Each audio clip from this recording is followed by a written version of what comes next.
Okay, last week of classes. Next week you only go to your finals. So after this Friday, I will not see you again until the following Friday. At whatever time it says on that thing you're signing. 10:30. But the day and time of the final is in pink, on your attendance sheet for the past few weeks. To see what you need on the final, there's a formula here.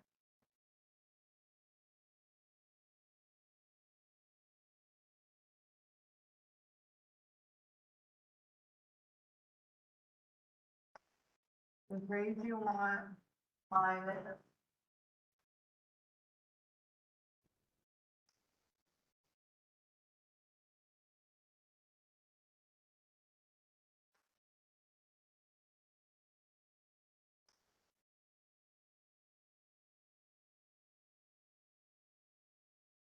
So this will give you the percent that you need. If you want an A, you want to put 90 there, 80 for B, 70 for the C, and there's no sense in trying for anything below that because you have to retake it.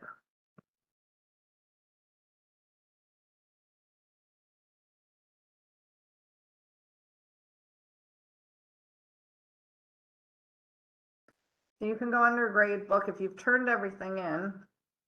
The grade you have won't be changing, but if there's stuff that's missing, you still can turn it in up until whenever your finals do.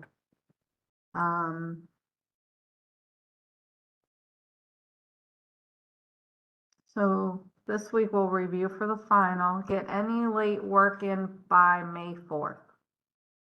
So you have till May 4th to get late work and the take-home portion of the final in. The total on the final is worth 150 points.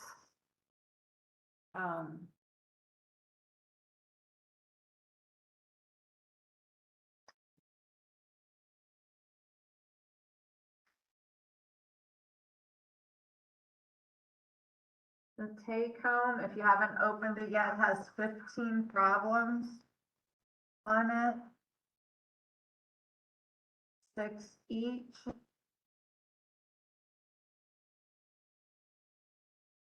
$90 points.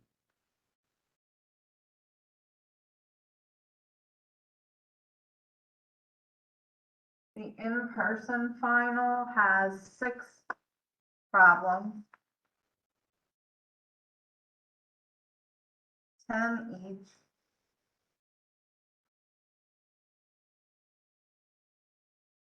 $60 points.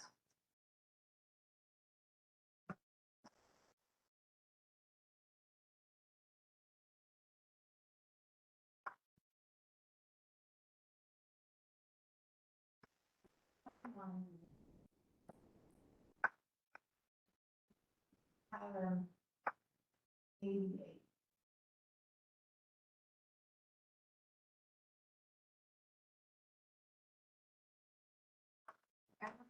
Once you do want to put the top in parentheses.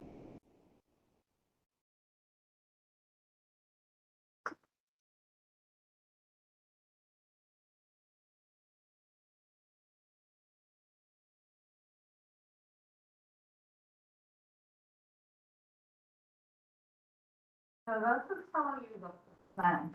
Since the final is not out of 100, not the number of points, it's the percent.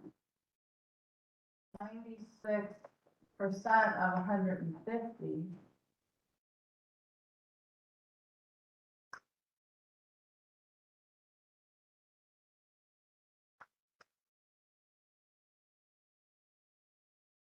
is 144 on the final. So when you find this, it's a percentage, it's not the number of points. So you take 0.96 times the final's 150.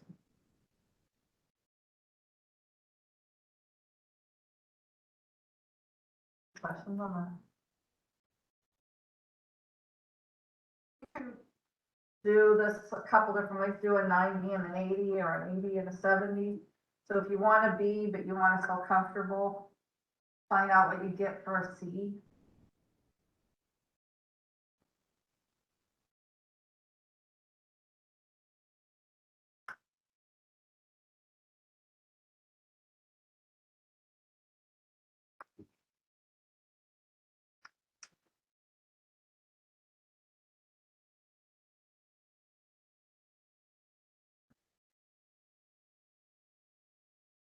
That's 6%.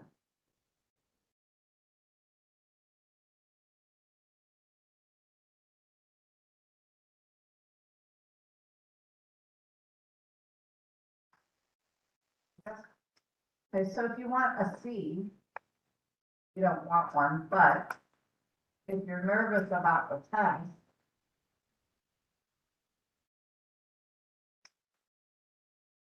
you only need a 16% on the final to get a C.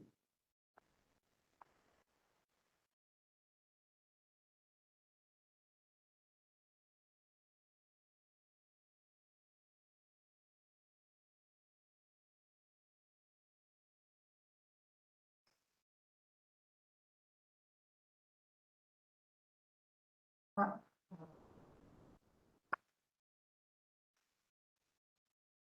it seems way too low, I don't know.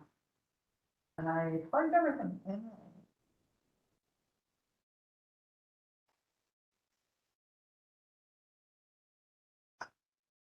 So this would get you a C, but if you have an 80, you sure don't want to plan on a C, but it will help you relax. If you get all the take-home portion right, then the in-person, you probably don't have to do very much to get the.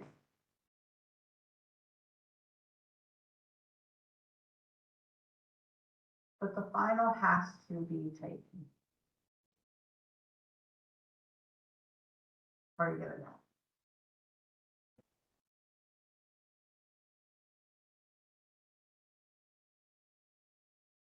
Any questions?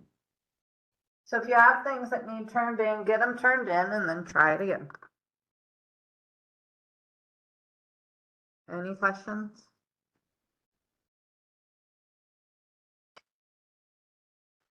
Remember, the take home is 90, so you should get all of that. So if you needed, what was it for? 144.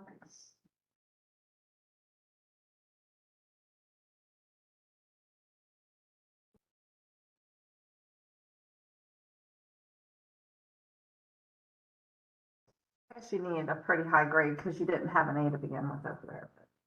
But, many students are at the 95 and up percent in this class. Any questions?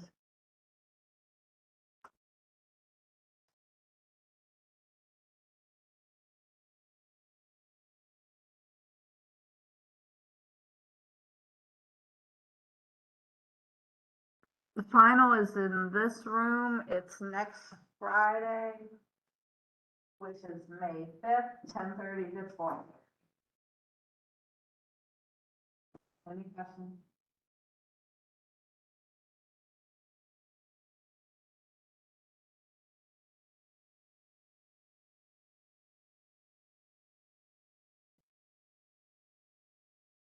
If you're not sure, you forget, it's right here on the file, when everything is due and when the final in person is. It's also under here. Final exam take home portion is here. And here's the outline. The outline is for the in class. Instead of putting older material on the in-person one, it's all on the take-home portion. The in-person, there's 2 from chapter 11, 2 from 12, and 2 from 13. 6 questions.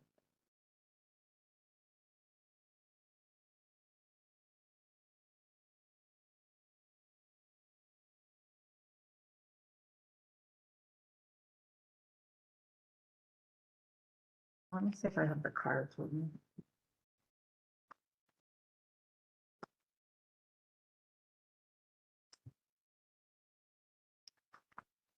Anyone hand it? Okay.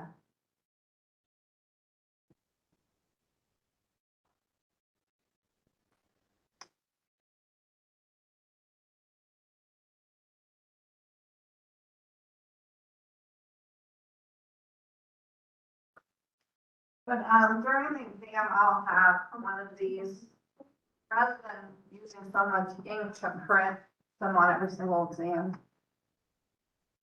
Make sure I get it back so I have it for the final.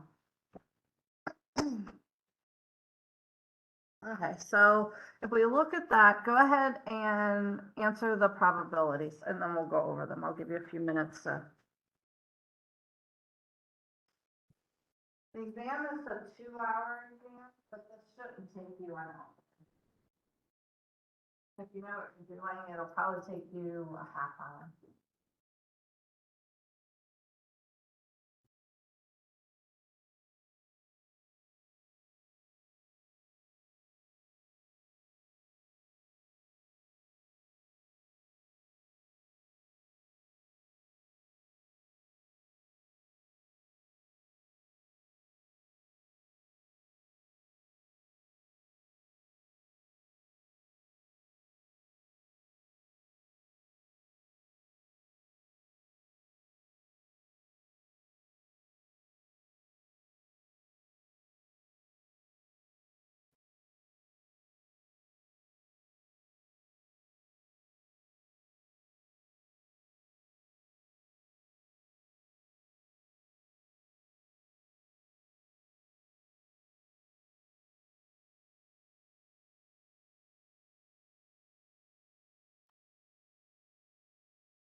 Like an emphasis on the last 3 chapters on the final. Like the last couple chapters we covered, there'll be more on those rather than like what we've done the rest of. You know, on the in-person. Both. I don't think I put any on the take home. Okay. So the take home is all the old stuff and the in-person is all the new stuff. Okay. Yeah, I don't think there was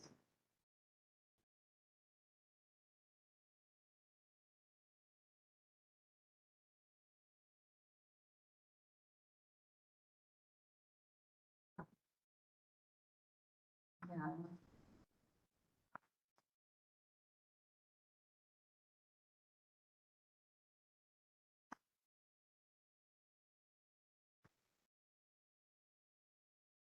So the in-person will look like these questions, and there's 6 of them. First one, what's the probability of pulling a queen? Because there's 4 queens out of 52 cards. And you can leave it as a fraction, a decimal, or a percent. Is there any questions on getting the fraction, the decimal, percent? Okay. What is the odds of pulling a spade? 13 out of 52. Okay, that would be the probability. 1/4. No, the thing is, you don't want the fraction. You want how many there are to how many there aren't, which 39. So you want to be careful if it says odds or probability. Probability is how many are in your group divided by the total. Odds is how many there are, colon, how many there are not. Or odds against would flip that. So be careful for probability or odds. Maybe go down, do all the probabilities, then go down, do all the odds so you don't get confused. Okay, so odds against a jack. 4 out of But it's against, so the 48 would go first.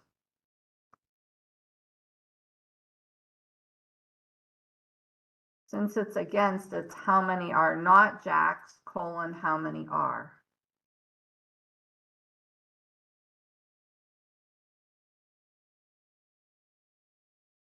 Probability is definitely a section where you have to read it more than once.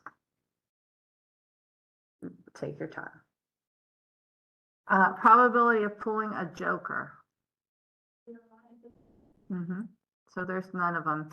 You can put 0 out of 52. You can put 0 or 0%. No matter how you do 0, it's all the same.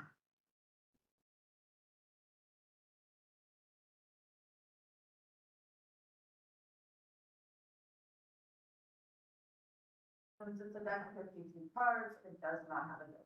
And yours will not have a joker. It's the same deck you're holding right now. Any questions? Probability of pulling a face card.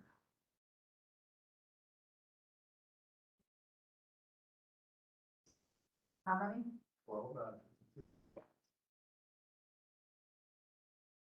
Face cards are the ones to the left of the 10. No, it would be the right, looking at it backwards. But they're the ones with all the faces, and there's 12 of them.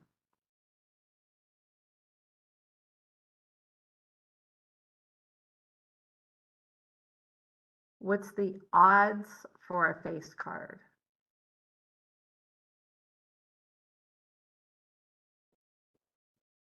Yep.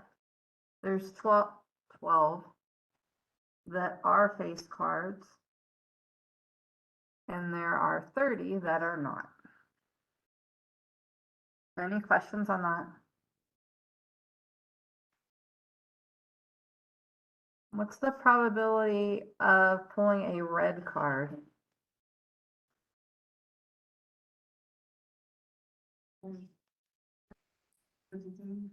Yeah, half of them. 26 out of 52. Or half of them are red, half of them are not, so you could do 1/2. But you do not have to reduce.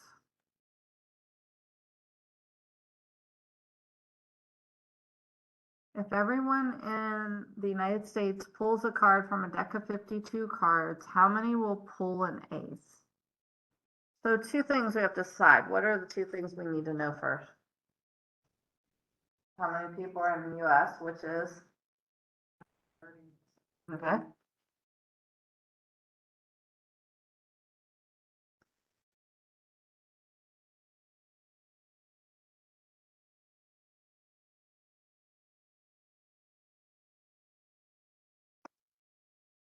So 200, wait, 230? 300. So, okay, I'm like, no. After I wrote it, I 330. Okay, somewhere around 330 million. Now, if you put 300 million, 350 million, as long as you're in that range, you're fine. So that's about the population. What's the other thing we need to know? Probability of pulling an ace. What is the probability of pulling an ace? 4 out of 52.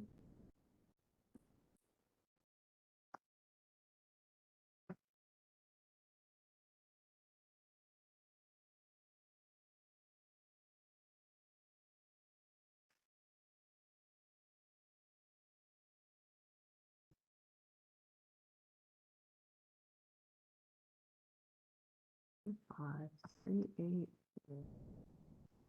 16.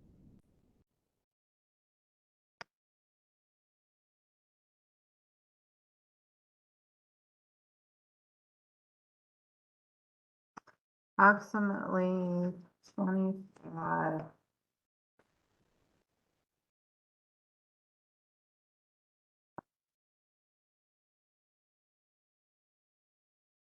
Any questions on that?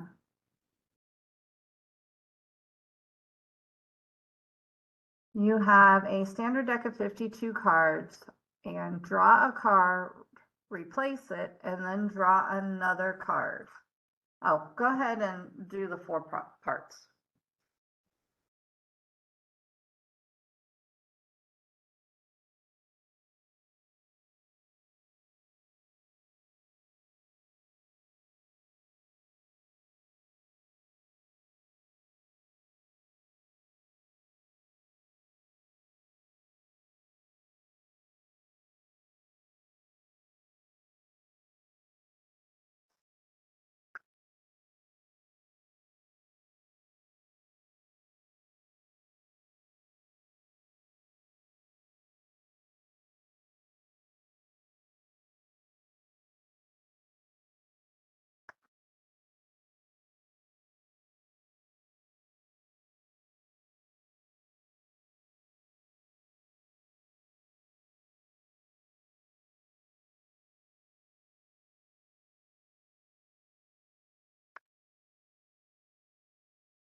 On the test, anything that has a blank space does not need a sentence.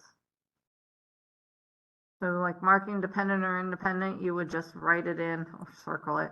But then you need to explain why. That needs sentences, but nothing else in this section would need a sentence. H should have a sentence here because there's no space to put your answer, but the rest of them, there's spaces. So if there is a line to put your answer, you do not have to write a sentence.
Okay, dependent or independent?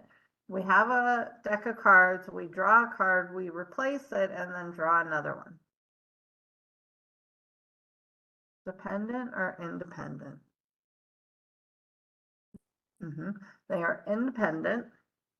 Why? Because you drew a card and replaced it, and you drew another card. Okay. And it doesn't change the outcome. So the probability of the second one is not changed because we put all the cards back in, so they're all in there. The two events are independent.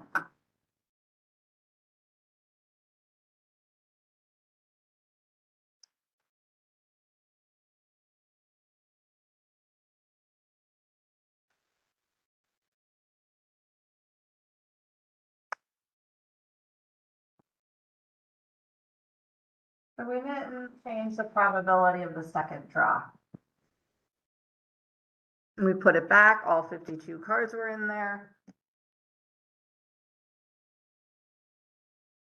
How many outcomes are there?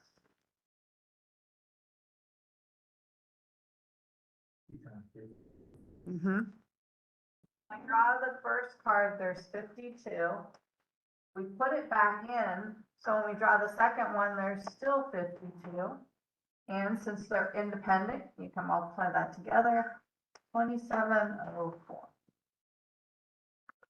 So there's 2,704 ways of drawing a card, putting it back, and drawing another one.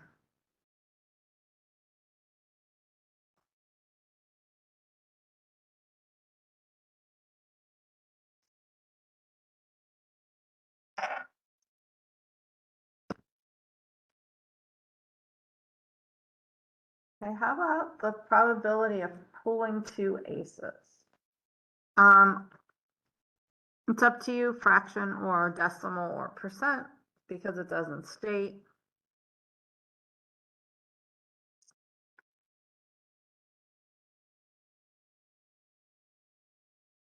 They're independent, so we can look at each, even if they were dependent, I haven't gotten into any harder ones, so you can still look at them separately. So the probability of the first ace, what's the probability of the first one? Now I put it back in, so I have all those same cards. What's the probability of the second one's an ace? Multiply across 16 out of 2,700.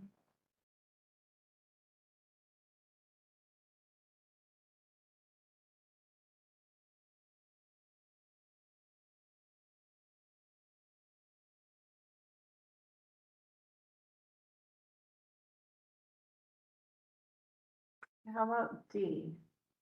What's the probability of the first one is a jack?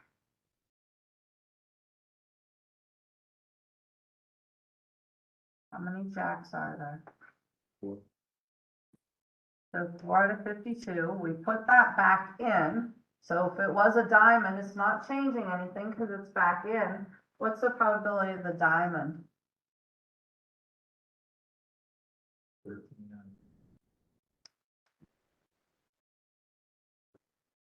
No, still 52. Probability you divide by the total. Or 50. Yeah, 52 out of 2017.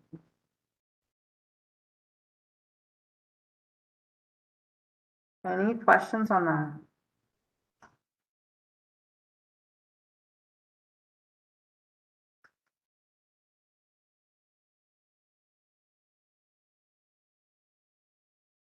Any questions on those? Number 3 is similar. Go ahead and do that one.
Oh, you should be getting letters from school for evaluations.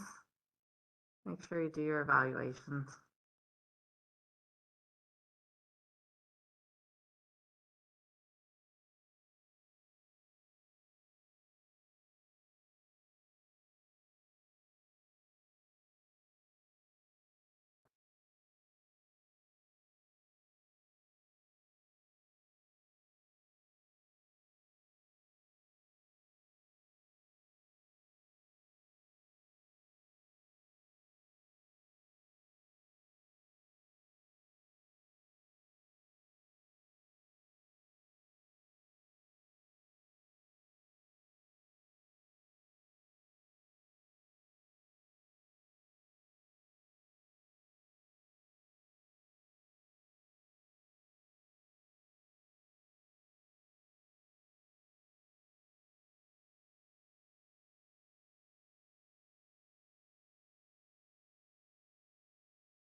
Okay, dependent or independent?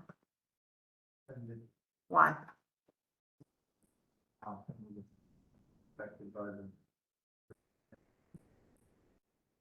We pull out a card, we have 52 cards, we pull one out and we leave it out. Now we don't have all 52 cards, and there's a card, depending on what it is, missing. So you're changing the probability of the second draw, which means the second one depends on what happened in the first. So they are dependent.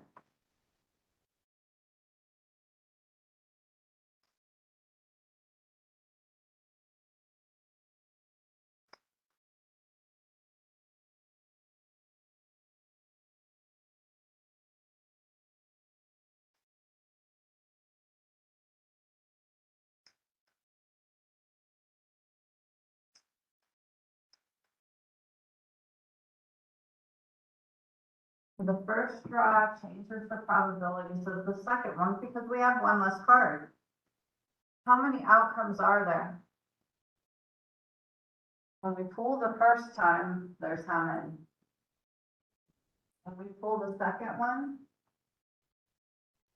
there's not 52 cards anymore, right? How many are there? Just the outcomes change.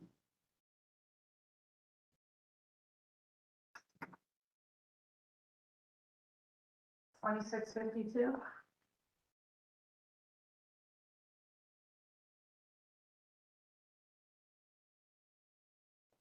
Any questions on that?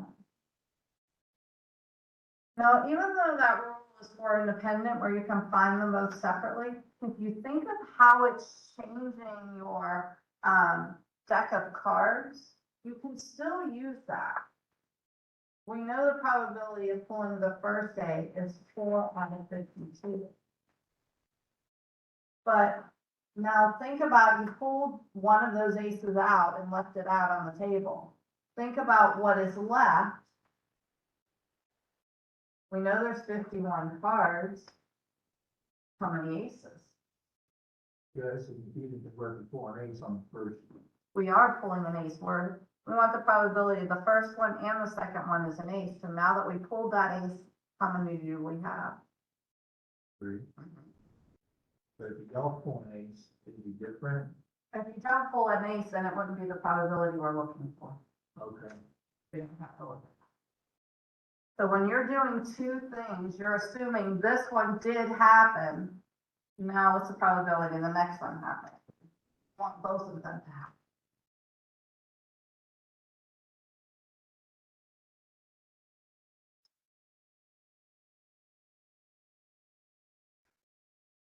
And that's why I changed this last one, because over here, if you pulled a jack, it could have been a jack of diamonds, but it could have been a different one. And so then you have different cases. And I didn't want to get into that. I will make sure there's only one case. So we're assuming, what's the probability of the first one's a jack? 452. Now, assuming it was a jack, what's the probability the next one's a king?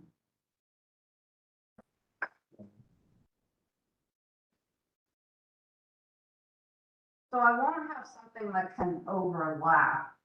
I mean, this one's fine, but like a jack and a diamond. Because then you have to look at all the different cases.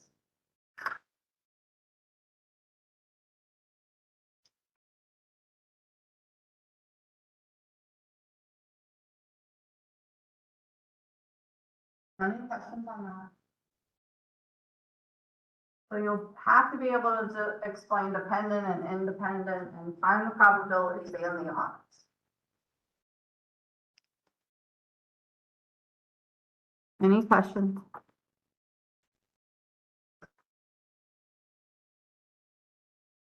There's definitely a raffle one.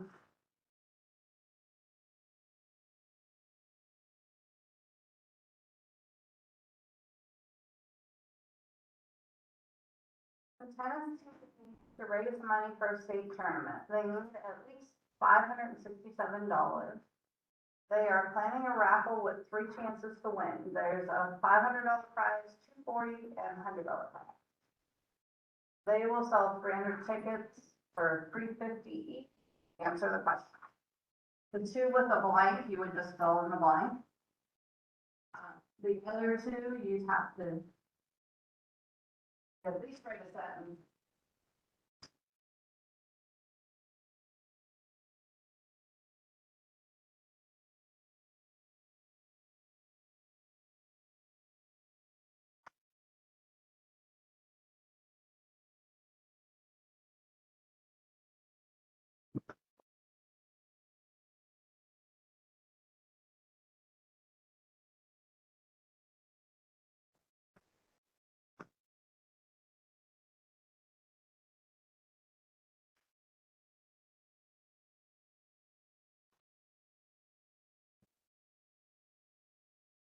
Chapter 11.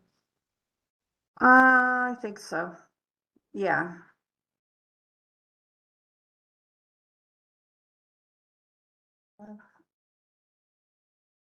I'm not sure.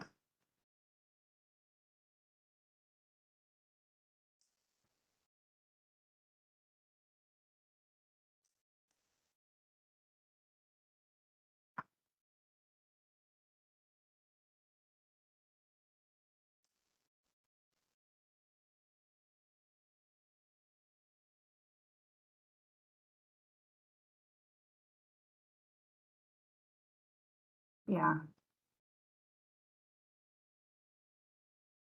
Yeah, the raffle is in chapter 11.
What's the probability of winning the, I think it's the $500? 300. Assuming we only bought one ticket. One ticket is purchased. What are the odds of winning one of the prizes? 3 out of 207. There's 3 winners and there's 297 that are not winners. 3 winners and then 300 minus 3, 297. So the odds of winning at this game, if you buy one ticket, is 3 to 297.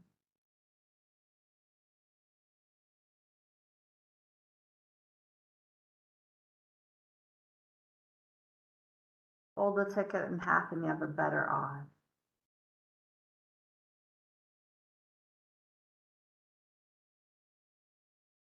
I told my kids that, and we went to Nathan Foundation. We always have a table, and all of them, they folded them all in half. I bet we won 5 prizes. People were not happy with our table, but it works. How do you find the fair price? You gotta find the expected value. Or divide. Well, you have to find out your winnings, how much money you're giving out, and you divide by the number of tickets. So it's giving in winnings, or the amount of the winnings, I guess.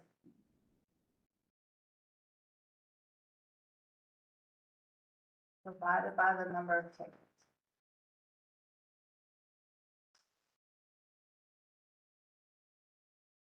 So it's the amount of your winnings. And what's the amount of the winnings?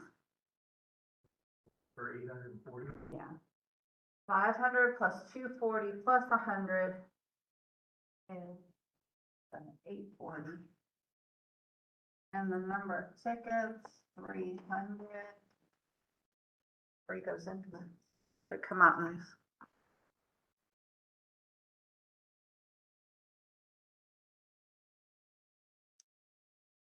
You're getting 280.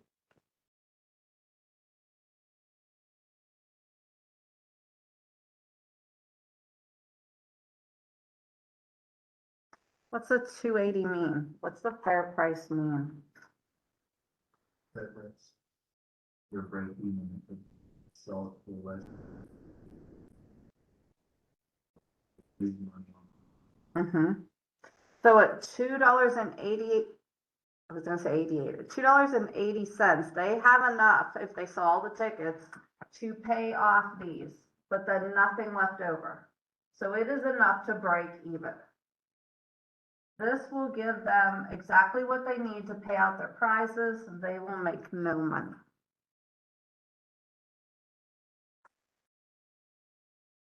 There's definitely this on the in-person, and you do have to find the fair price and explain it.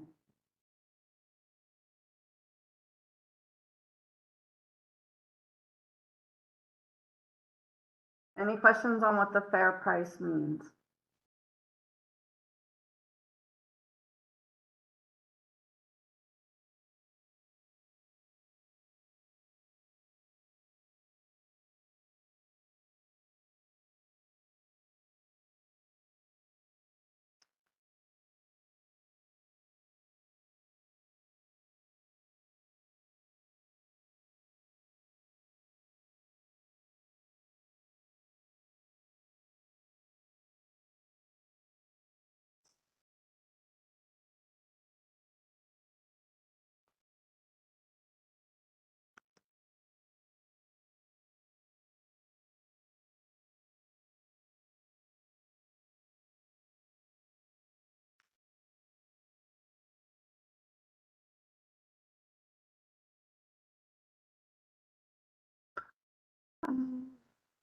What is the smallest amount they can sell the tickets for to make the 567 for the tournament?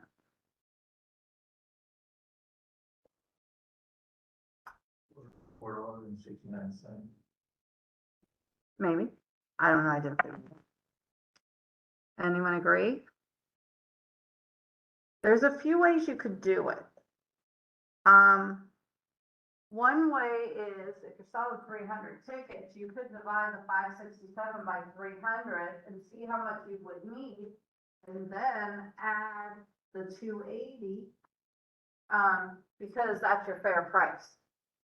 And so you need to go above that to get your 567.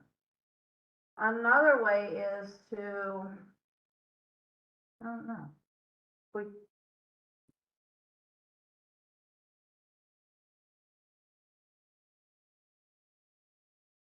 you could add the 840 to the 567 and divide by 300, that might work.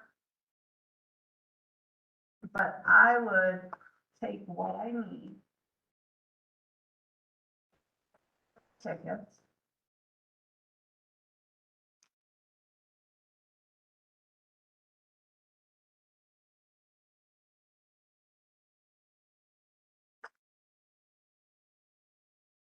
So I need to make $1.89 on each ticket. Right now, 280 breaks them even, so if I add the 280.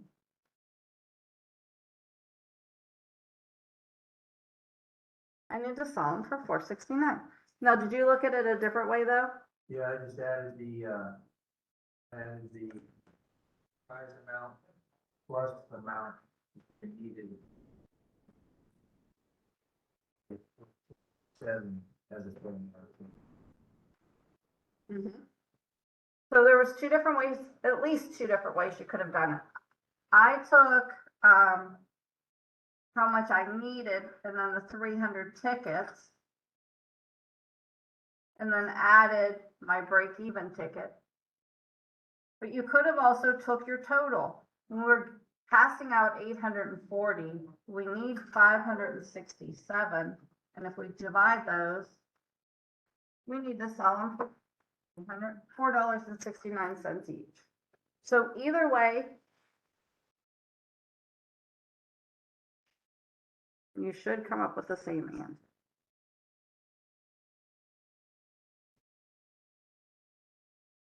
Now, if you don't think you can sell them for that, you want to sell them for $2 each, then instead of passing out money, you get everyone to donate baskets and changes the whole thing.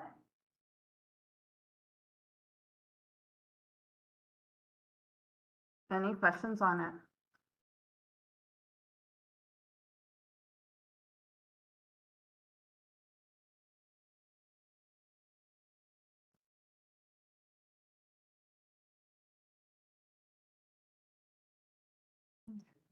I'm not one.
got 5 red marbles, 7 green, blue, and 6 yellow.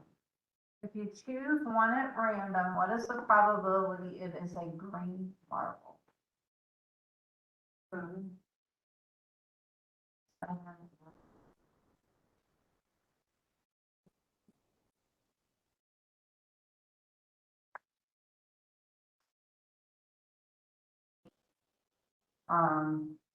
Decimal 0.1. percent?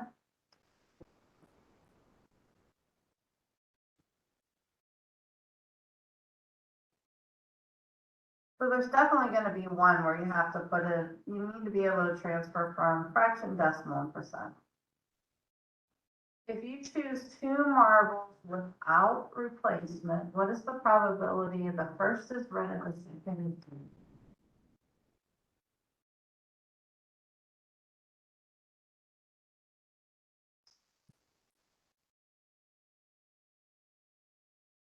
Let's see, this one, the, oh, I get what you're saying, the first one has to be red. One has to, there you go. Okay, so what's the probability the first one is red? 5 out of 20. And the second one is green?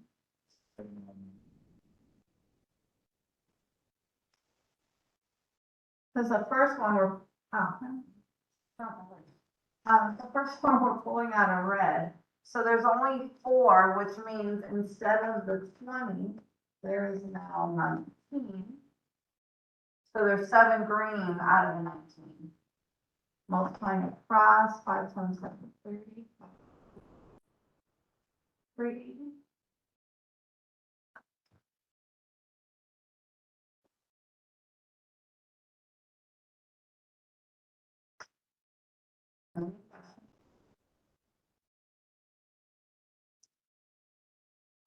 When pulling 2 marbles, what makes it independent and what would make it dependent? So we'll do independent first. What would make it independent? If you, draw it, then go back and replace it. Yeah. Because you're putting it back in, then your probabilities are staying the same. So one is independent of the other one. So replacing it makes it independent because it does not depend on what happened the first time.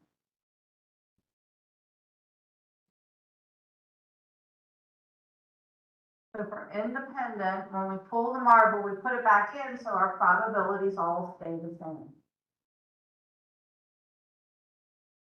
Makes it dependent. Go 2 out of 1. Or we don't replace it. By not replacing it, like this one here, it changed the probabilities. I only had 19 in there. So all the probabilities change. So the second one depended on what happened in the first.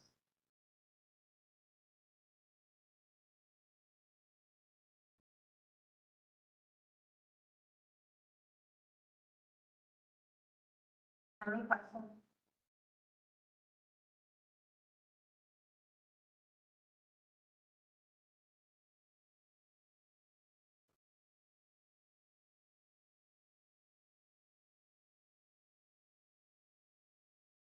I like the coin toss one, so you're definitely gonna see one. The record right now, what I found, was 14, winning 14 coin tosses in a row. Now, they also included, preseason, because there was like 4 or 5, so it made it sound even better. This 14 was including the preseason games. The Lions, my muscle on my leg. The Lions had 2005 and the Bills, in 2005, and then in 2016, the Bills tied. Of course, they couldn't get one more to win. There's a big write-up on that, if you're interested in football. There's a few articles. What is the probability of winning 14 tosses in a row? Fraction and a percent.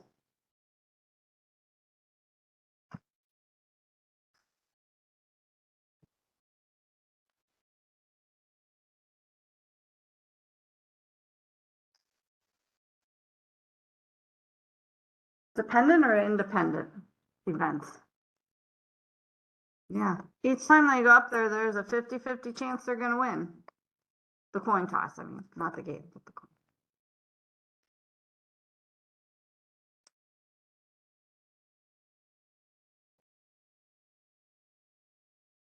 Each one is independent then. What's the probability of winning the first coin toss?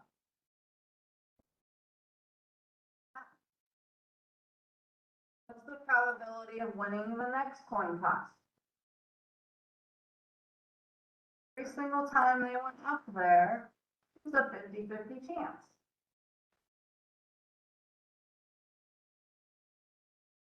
So the probability of 14 of them would be 1/2 times 1/2 times 1/2, 14 times.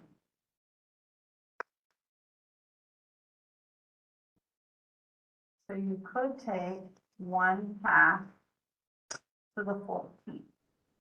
Now, since you need the fraction, instead of taking this whole quantity, I would put 1 to the 14th we know is 1, and then 2 to the 14th. So that you're getting your fraction.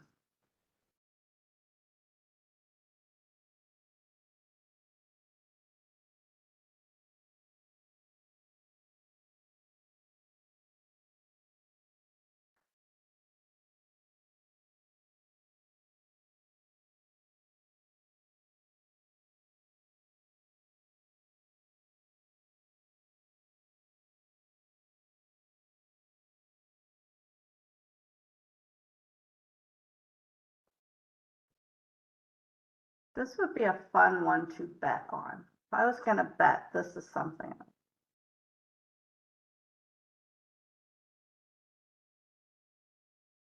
Divide those. I wouldn't bet a lot.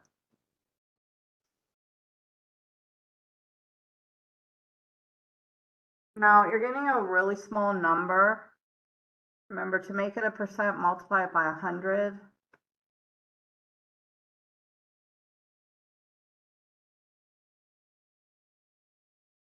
It's not even 1/100th of a percent chance, but they did get 14 in a row, which is very rare, and the odds were very high. So the Divide the 1 divided by the 16,380.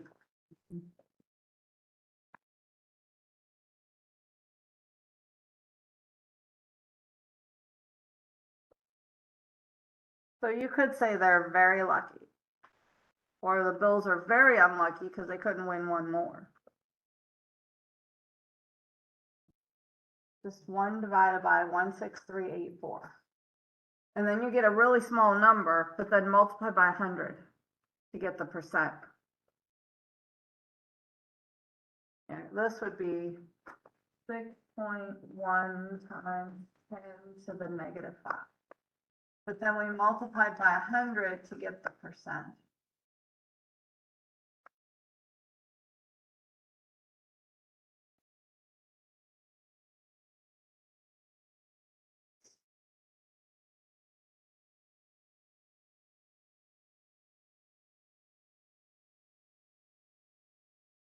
Any questions? So it's definitely on there. I think I looked at the team with the most lost coin tosses in a row.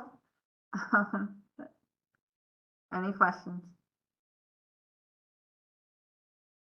Okay. More questions?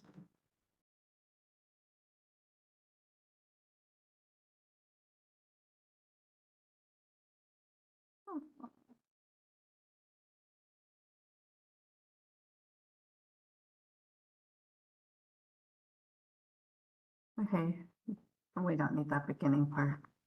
You could see this one. So this contingency table shows male and female and right-handed and left-handed. And you need to find each probability.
So the first one, what's the probability if we pull a person at random, they're right-handed?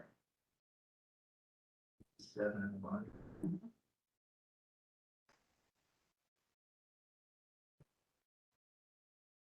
Because we're pulling any one of them, 7 are right-handed. Because this column would be right-handed, this one is left, going across is the number of males and females. Probability the person is male or left-handed, or is where you need to be careful because there's that overlap. This is the formula for an or. The probability of the first one plus the probability of the second one minus the probability of both of them. So you need to be careful of or. What's the probability if we pull one at random, it's a male?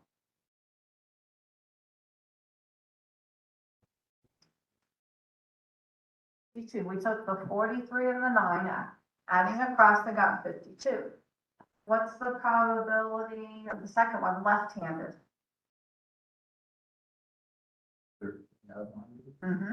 Notice, for this one, we went across, this one we're going down, we're adding this 9 twice.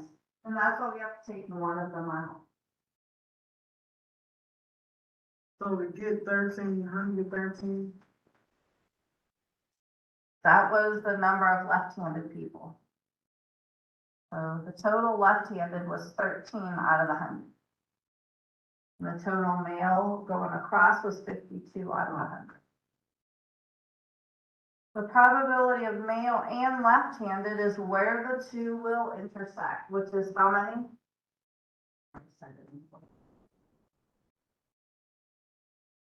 But it's the 9, because that's how many are male and left-handed. 9 out of 100.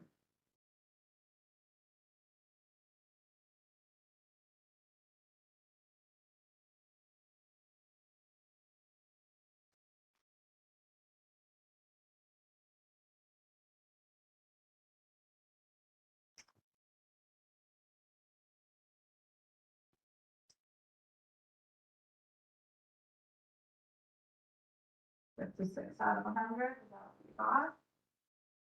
Or if you didn't, you see what you did wrong. You want to be careful of the ors, because they, in a contingency table, unless there's a 0 there, they have overlap.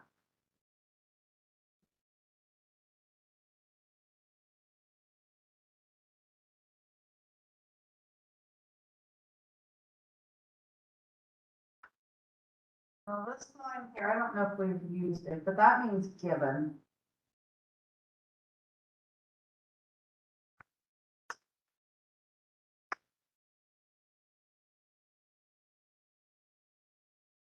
So find the probability they're right-handed given they're females.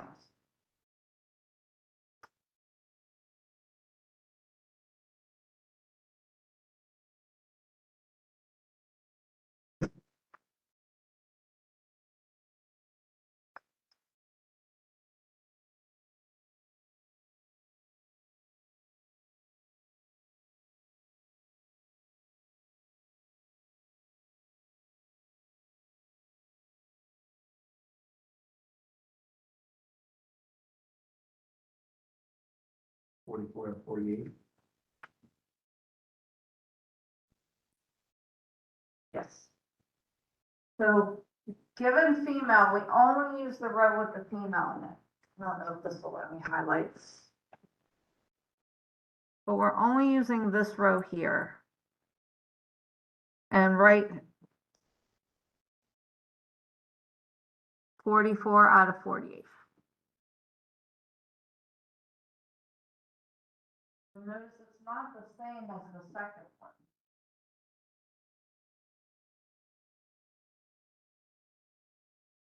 So when something's given, assume you just omit all the other ones.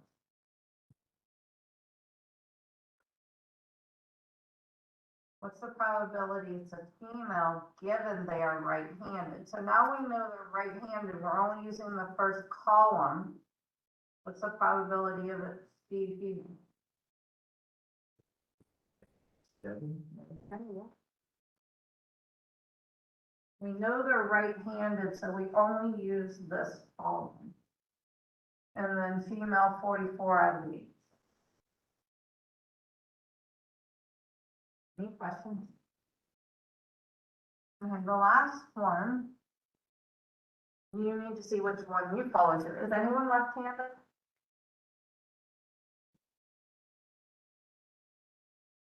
Left-handed should be 13%, 7 people, almost 1. Okay, we'll just find all of them.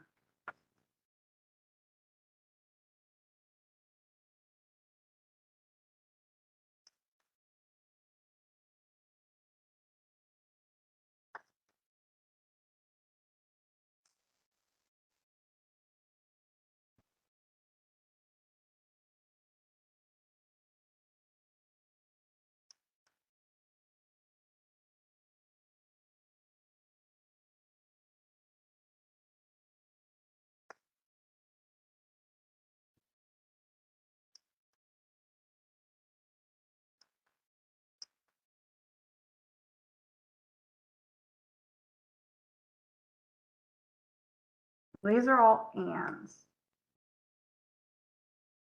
Well, I'll give you a second to do all of them in case you just did yours.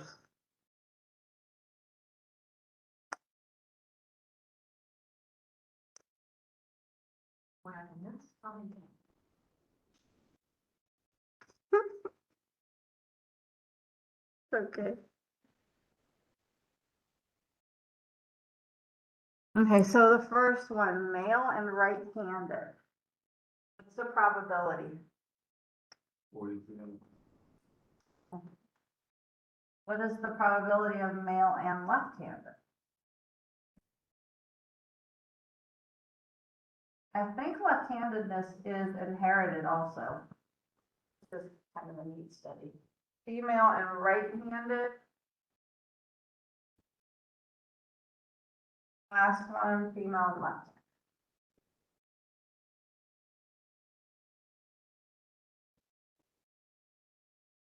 Or 43%, 9%, 44%, and 4%. But on the test, you would only do whichever one you fell into.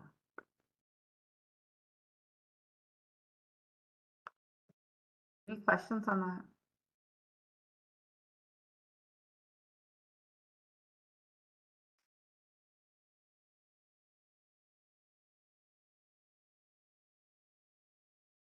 Okay, found this online. I thought it'd be good for some practice. But it was game day, what games and snacks people enjoy. What's the total number of people in the study? 15. Mm-hmm. What is the probability if a person is chosen at random, they play Monopoly and eat cookies? One.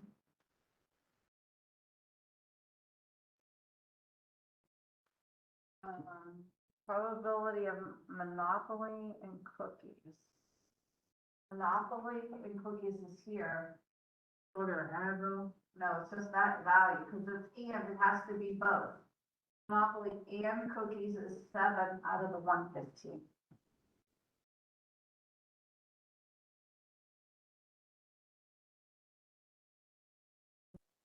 So in and, you see where they overlap.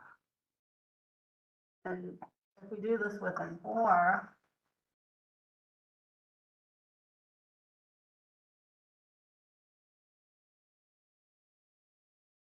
we find the probability of monopoly plus the probability of cookies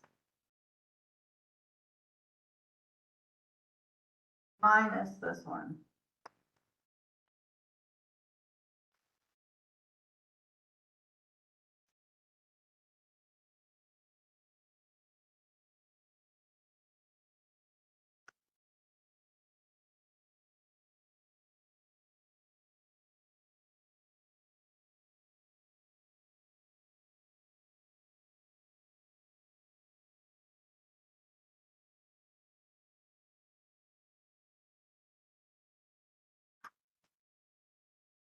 $38 people out of 100 like Monopoly.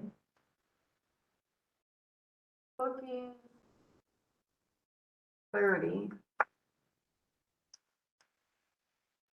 And we subtract where they overlap, which we said was 7. I don't know why I'm doing 100, it's 115.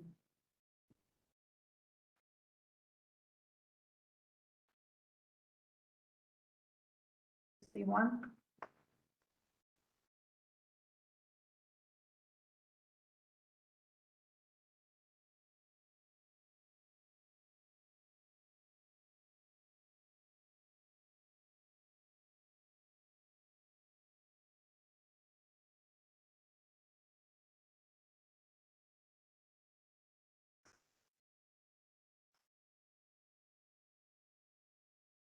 So there's one problem on the test where the contingency tables all worked out and you find the probabilities. And then there's one like the next, I think it's the next one, yeah, where you have to fill in.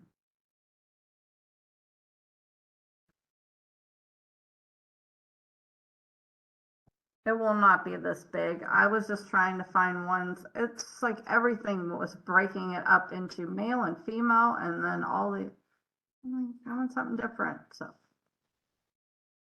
But any questions on finding the probabilities if you have to take? There's definitely going to be one given another like these. There'll be an or, there'll be an and. Any questions?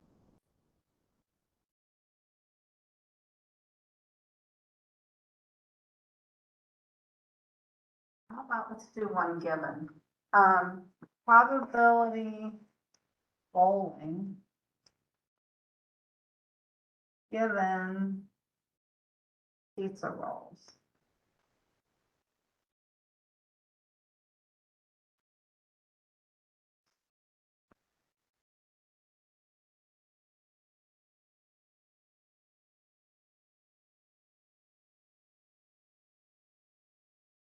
Any question? What would it be, I mean? No. If it was an and, it would be, but this is, I guess I should write it out, because I don't know if we use this line much. It's given.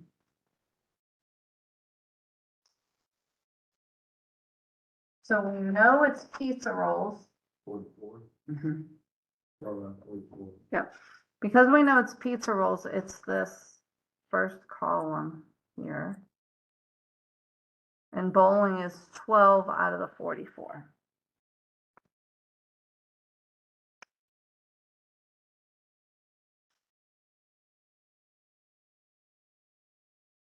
Any questions?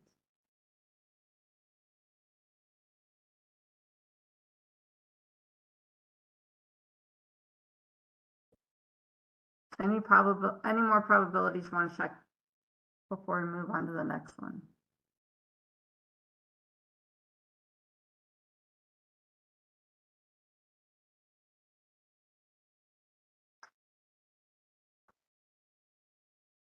Yeah, there's one similar to this. This is the drug testing one we did. I changed the numbers though, so we had a little more. And so the first thing I want to do is fill it out. Go ahead and fill it out.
The teacher suspects about 30% of 1,500 students on campus use drugs.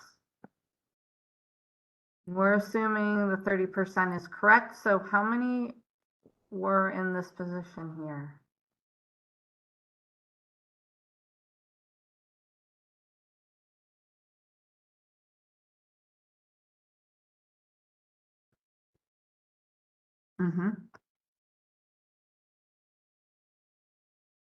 We are assuming she's right, 30% of the students, so 30% of 1,500, 0.3 times 1,500 is 450. Can we find the box to the right of that?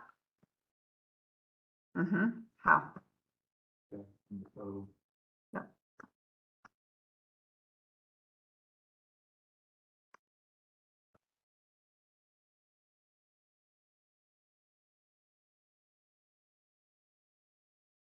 Any questions? Since it's a private school, she can require them to do that. She is right on the web, home testing. false positives. Researchers from Boston have found the drug test may produce false positives 10% of the time. False positives, is it in the top row or the bottom? Top.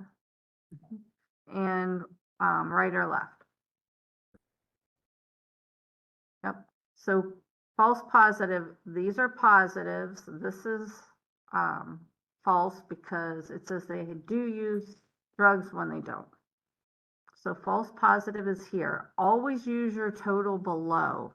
Whenever you're given a false positive, true positive, any of those rates, use the total below it.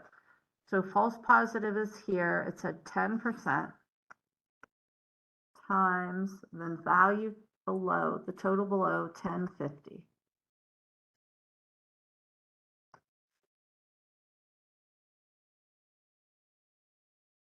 $105? Roll it up.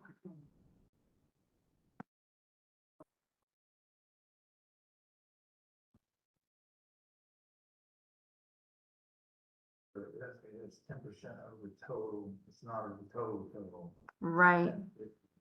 False positive means they test, you want to use the one below it because they tested positive and it's wrong. It means they used drugs. So you always use the one below. 1050 minus 105. 45. Mhm.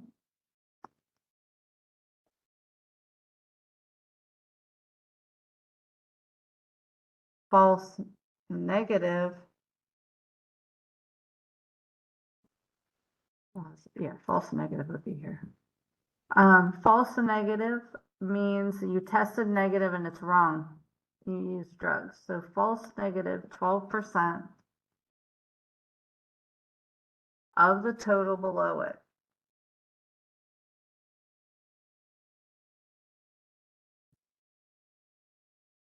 That'll be 54.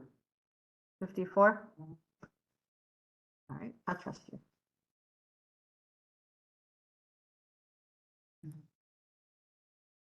Mm, 450 minus 54.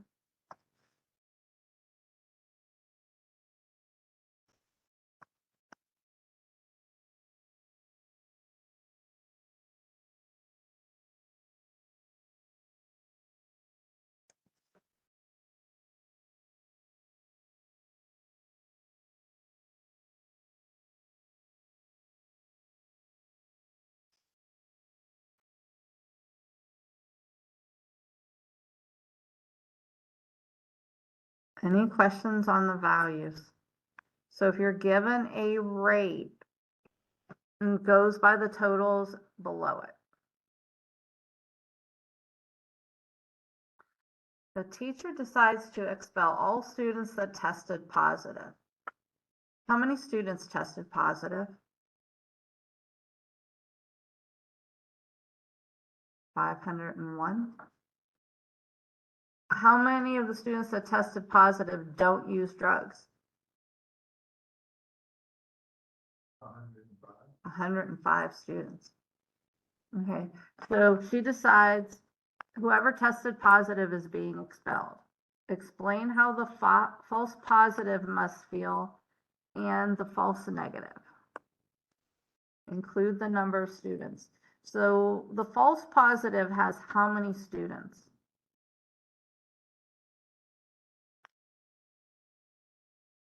Is it the 105, the 945, the 396, or the 54?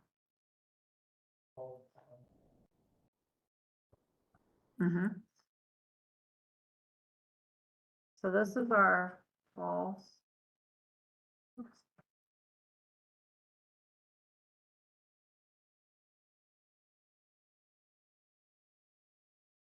$105 students are being expelled and they don't use drugs. How are they feeling? Very angry at the ones who are using them. Yes. Or very angry at the school for not realizing that not all tests are perfect and give them another chance. I don't know. How about the false negatives? Is it the 396, the 54, or the 945 is the false negative?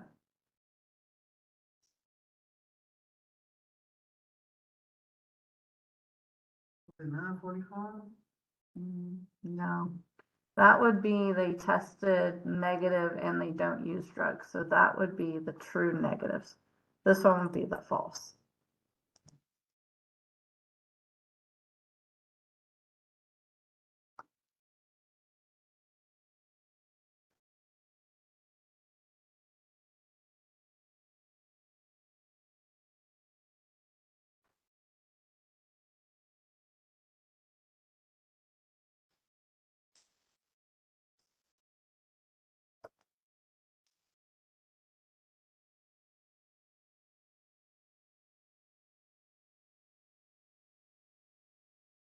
So a false negative, the test tested negative and it was wrong, they used drugs. So 54 students who use drugs are not getting expelled. I think they're pretty happy.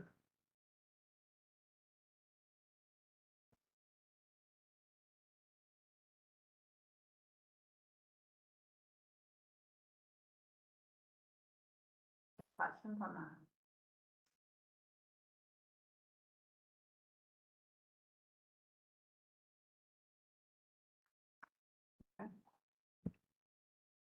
That was it. Yeah. If you do not have any questions, I'll see you on Wednesday. Look over these problems and see which ones you want to do more of. Look over the take-home portion and see what you have questions on. But that's all we'll do the rest of this week is I'll answer questions on the take-home or do more problems on the in-class, whichever you want.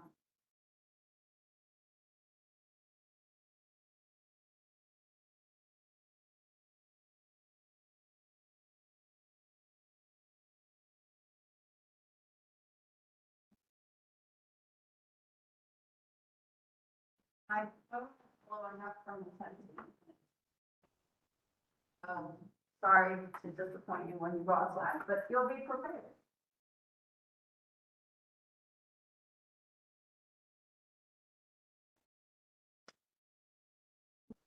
If you don't have any questions, I will see you Wednesday. If you have questions, we still have a few minutes.